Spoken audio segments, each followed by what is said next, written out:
Jesus went with his disciples to a place called Gethsemane, and he told them, "Sit here while I pray." Jesus took along Peter, James, and John. He was sad and troubled and said, "I am so sad that I feel as if I'm dying. Stay here and keep awake with me." Jesus walked on a little way. Then he knelt down on the ground and prayed, "Father, if it's possible, don't let this happen to me. Father, you can do anything. Don't make me suffer by making me drink from this cup. But do what you want, not what I want."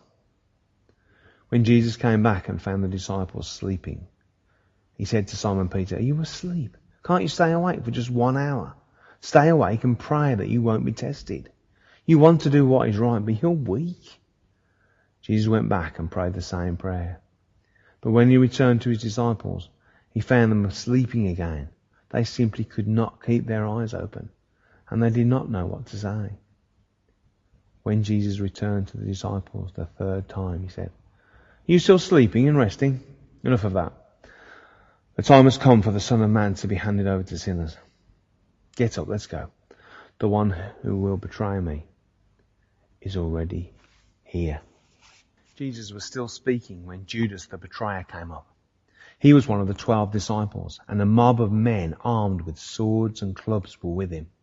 They had been sent by the chief priests, the nation's leaders, and the teachers of the law of Moses. Judas had told them beforehand, "Arrest the man I greet with a kiss.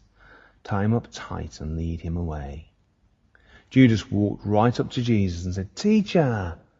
Then Judas kissed him, and the men grabbed Jesus and arrested him. Someone standing there pulled out a sword. He struck the servant of the high priest and cut off his ear. Jesus said to the mob, "Why do you come with swords and clubs to arrest me like a criminal? Day after day I was with you and taught in the temple, but you didn't arrest me." But what the scriptures say must come true. All Jesus' disciples ran off and left him. One of them was a young man who was wearing only a linen cloth. When the men grabbed him, he left the cloth behind and ran away naked.